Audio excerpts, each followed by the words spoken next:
मोदी सरकार के कानून मंत्री किरण रिजिजू साहब, इनका तबादला हो गया है।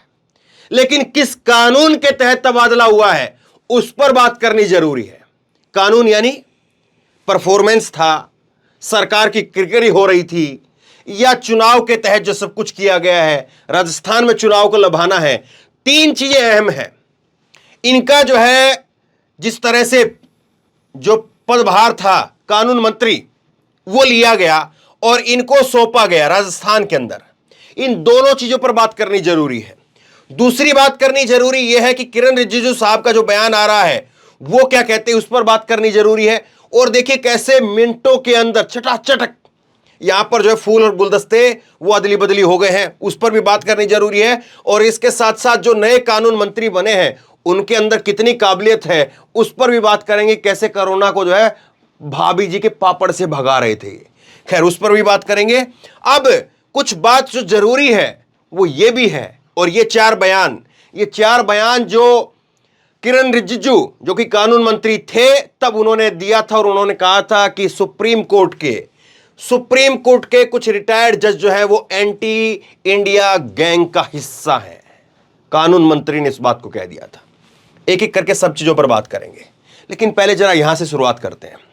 शुरुआत ये और सवाल ये कि किरण रिजिजू साहब को यहां से हटाया गया, तो पहली बात तो सवाल जो है वो ये उठता है कि इनकी परफॉर्मेंस, पहला जो पॉइंट है वो ये है कि क्या परफॉर्मेंस खराब थी इनकी जिसकी वजह से हटाया गया, या सुप्रीम कोर्ट को लेकर के जो ये बातें बोल रहे थे उससे जो है वो बीजेपी की किरकिरी हो रही थी, इसको लेकर के हटाया गया। दो सवाल तो इनको लेकर के है। अब तीसरा सवाल जो है वो इनको लेकर के है कि इन साहब को क्यों लाया गया, अर्जुन मेघवाल जो है उनको क्यों लेकर के आया गया। तो क्या ये इसका उत्तर ये माना जाए कि राजस्थान से ये आते हैं, बीकानेर से हैं, ये तीसरी बार के सांसद, 2009 में जीते, 2014 में जीते और 2019 के अंदर जीते। आईएएस की नौकरी छोड़ करके आए थे, लेकिन कोरोना के अंदर भाभी जी के पापड़ से कोरोना को भगा रहे थे। तो सोचिए जरा क्या काबिलियत देखी इनके अंदर।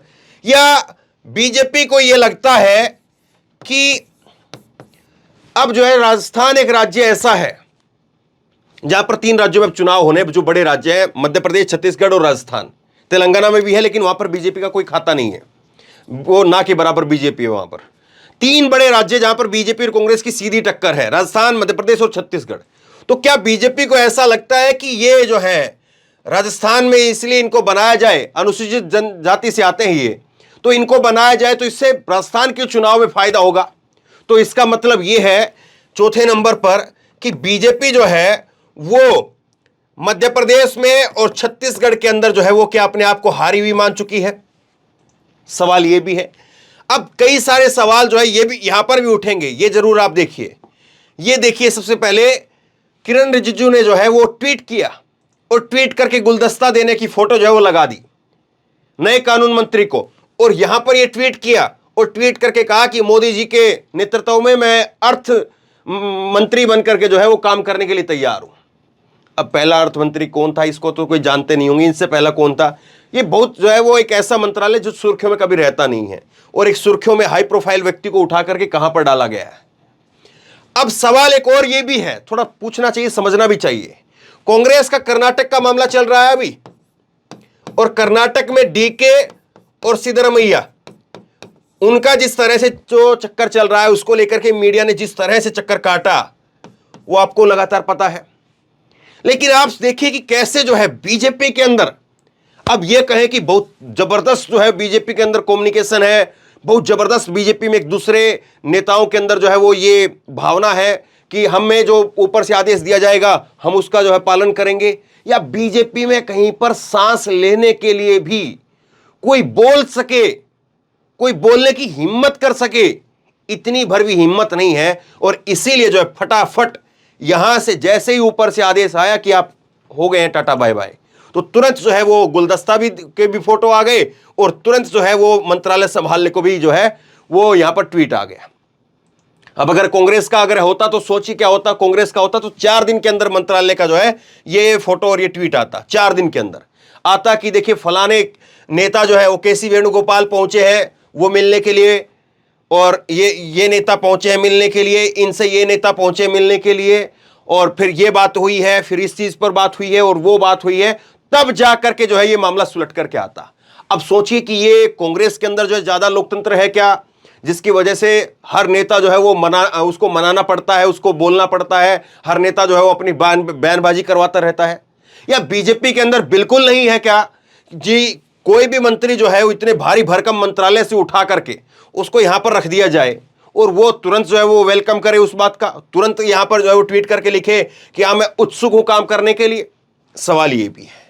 अब सवाल जो है वो देखिए आप, इनका जो बयान आया किरण रिजिजू का, वो कह रहे हैं कि चुनाव को देखते हुए विभाग बदला है।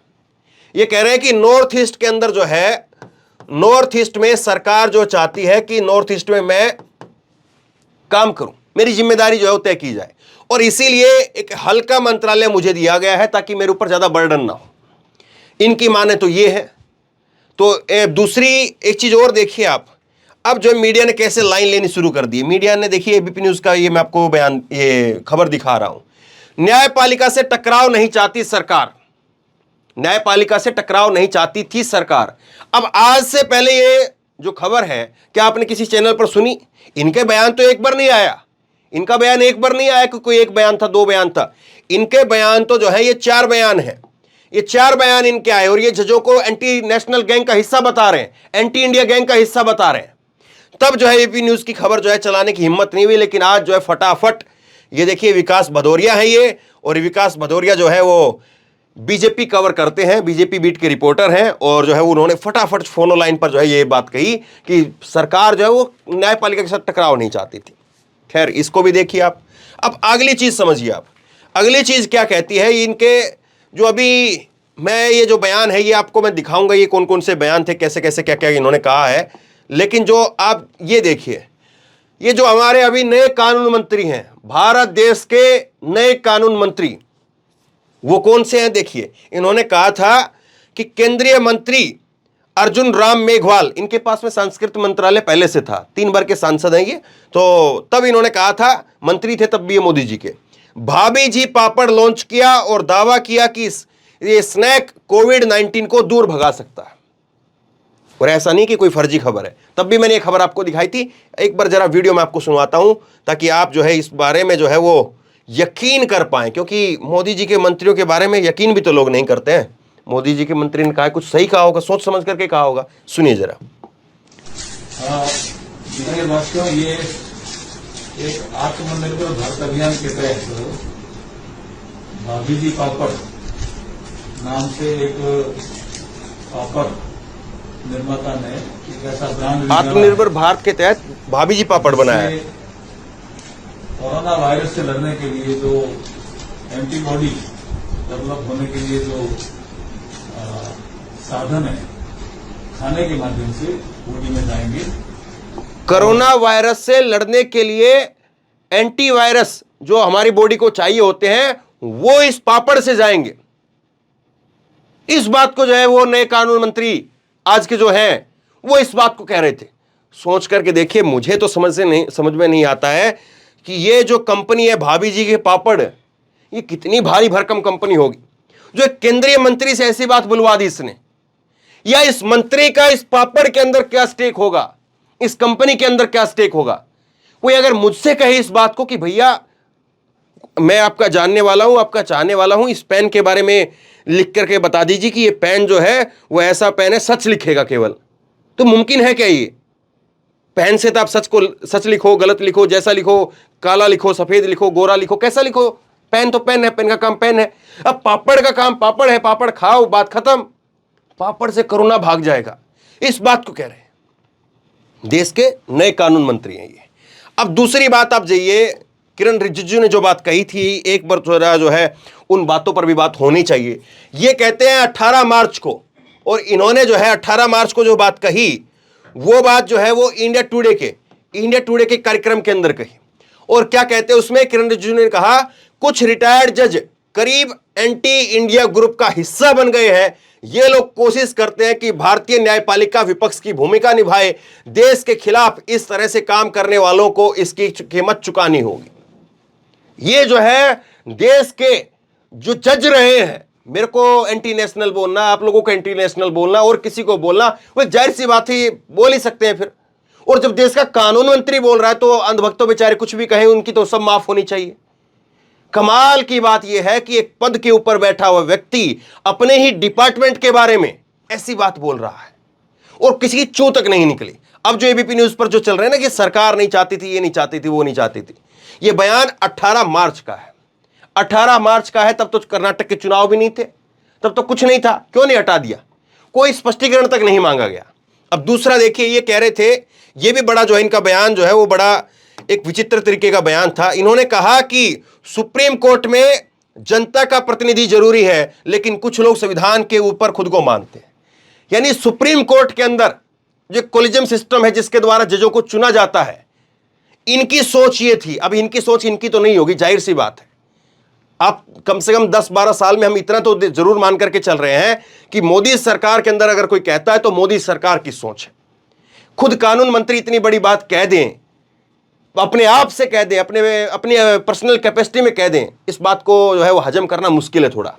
अब ये जो है चाह रहे थे कि सुप्रीम कोर्ट के अंदर जो कोलिजियम सिस्टम है उसमें जो जजों को चुनने वाले व्यक्ति होते हैं, जिनके पास में पावर होती है, अथॉरिटी होती है जजों को चुनने की, उसमें जनता का प्रतिनिधि भी जाए, यानी सरकार का लोग, सरकार के व्यक्ति जो है उसमें जाए। अब एक तो वैसे ही जजों को जो है फैसले दिलवा करने के बाद में, रिटायरमेंट के बाद में राज्यसभा और कई जगह पर भेज दिया जाता है। और जजों को चुनने से पहले अगर अधिकार और सरकार को मिल जाएगा, फैसले दे करके तो राज्यसभा में चले ही गए जज, सुप्रीम कोर्ट के जज चले गए फैसला दे करके।